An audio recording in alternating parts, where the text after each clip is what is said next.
સુરતના ring road સ્થિત doctor Baba Saheb આંબેડકરની પ્રતિમા પાસે સૂત્રાંજલિ સહવંદનનો કાર્યક્રમ યોજાયો, જ્યાં મોટી સંખ્યામાં લોકોએ હાજરી આપીને મહામાનવને ભાવપૂર્વક શ્રદ્ધાંજલિ અર્પિત કરી હતી। આ ઉપરાંત શહેરના અલગ અલગ વિસ્તારોમાં ભીમ સંવાદ, બંધારણ દીક્ષા અને પુષ્પાંજલિ કાર્યક્રમનું પણ આયોજન કરાયું હતું।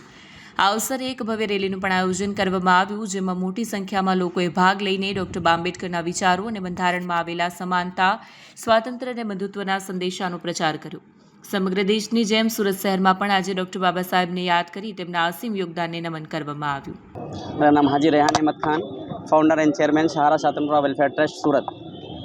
मैं इस मुबारक मौके पर बाबा भीमराव अंबेडकर साहब के 135 जन्म जयंती पर के मौके पर तमाम हिंदुस्तान वासियों को तहे दिल से मुबारकबाद पेश करते हैं और ईश्वर से दुआ करते हैं कि हम लोग हर वर्ष बाबा साहब भीमराव अंबेडकर की जयंती पर उनको कोटि कोटि अभिनंदन करते हैं और हम ईश्वर से दुआ करते हैं कि हम लोग इत्तेहाद और मोहब्बत अमन के साथ बाबा साहेब की जन्म जयंती पर हम एकत्र होकर और अपने देश भारत की अमन शांति का पैगाम देते हैं और हमेशा अल्लाह से दुआ करते हैं कि हम लोग इत्तेहाद के साथ, मोहब्बत के साथ, अमन के साथ बाबा साहब की जयंती को मनाते रहें। जय हिंद, जय भारत।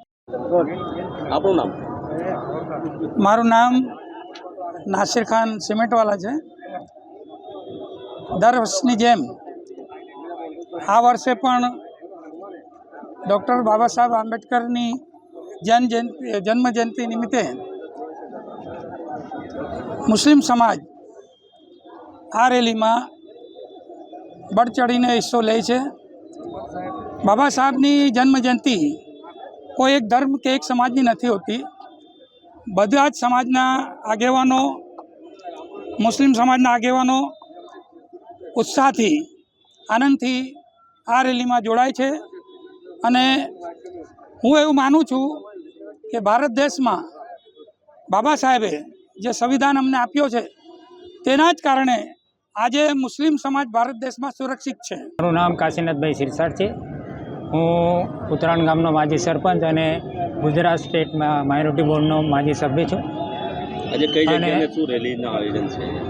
આજે ડૉક્ટર બાબા સાહેબ આંબેડકર જે આ દેશનું સંવિધાન લખ્યું એ તો બરાબર જ છે, પણ આખા વિશ્વની અંદર જો કોઈ બુદ્ધિશાળી હોય તો આખા વિશ્વમાં આપણા ભારતનું નામ ઉજ્જવલ કરનારા બાબા સાહેબ હતા। આજે ભારતની 140 કરોડ જનતાને લોકશાહીનો જો અધિકાર આપવા માટે બાબા સાહેબે અથાગ પ્રયત્નો કર્યા છે તે સૌ કોઈ જાણે છે। આજે એમની 135મી જન્મજયંતિ નિમિત્તે આ ડૉક્ટર બાબા સાહેબ આંબેડકર સાર્વજનિક જન્મજયંતિ સમિતિ દ્વારા આ એક રેલીનું આયોજન કરવામાં આવ્યું છે। એમ લગભગ 1978થી આ સુરત શહેરમાં આ બાબા સાહેબની જયંતિ પર આ રેલીઓ યોજાય છે। આ રેલી ક્યાંથી સમાપ્ત થવાની છે? આ રેલી અહીંયાથી રાજમાર્ગ થઈને ઉધના દરવાજા ખાતે આવેલ ડૉક્ટર બાબા સાહેબ આંબેડકરના સ્ટેચ્યુ પાસે સભાના રૂપમાં ફેરવાશે। દેશમાં કેવો માહોલ છે આજે બાબા સાહેબની જયંતિ? જો દેશમાં તો દેશના લોકો હવે જાણતા થઈ ગયા છે કે ડૉક્ટર બાબા સાહેબ આંબેડકર કોણ હતા, કેમ કે હવે મહિલાઓને પણ પોતાના અધિકારો પ્રત્યે બાબા સાહેબે જે ઘટનામાં એટલે સંવિધાનમાં જે મહિલાઓને ખાસ પ્રતિનિધિત્વ આપવા માટે જે આહ્વાન કરેલું હતું તે હવે ધીરે ધીરે મહિલાઓ પણ જાગૃત થાય છે અને એ રીતે દેશના દલિત, પીડિત, શોષિત અને વંચિત જનતા ધીરે ધીરે જાગૃત થઈને પોતાના અધિકારો માટે હવે જાગૃત થાય છે। સરકાર પણ તે માટે પ્રયત્નો કરે છે, પણ એ પ્રયત્નો હજુ અપૂરતા છે। એ પ્રયત્નો પૂરા કરવાની જરૂર છે અને આજના દિવસે ડૉક્ટર બાબા સાહેબને આદરાંજલિ આપવા માટે હજારોની સંખ્યામાં ત્યાં ઉધના દરવાજા ખાતે લોકો એકઠા થશે। હું આપ સૌ દેશવાસીઓને વિનંતી કરું છું, ખાસ કરીને સુરત શહેરના નાગરિકોને, કે આપ સૌ ભારતનું સંવિધાન એને વાંચો, એમાં આપણા શું અધિકારો છે, આપણું કર્તવ્ય શું છે તે જાણો, એટલું બહુ છે।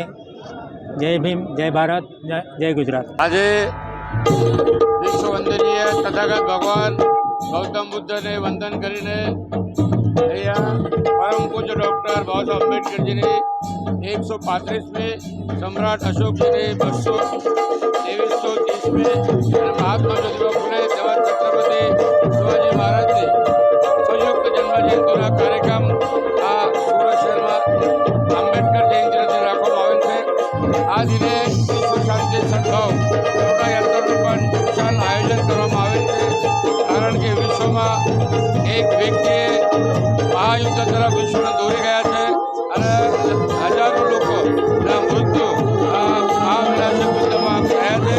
આજે વિશ્વમાં સુખ, શાંતિ, કરુણા, મૈત્રી પ્રસ્થાપિત થાય અને આ વિશ્વ શાંતિ સંભવ યાત્રા બાબા આંબેડકર જન્મજયંતિના અમે આયોજિત કરેલ છે.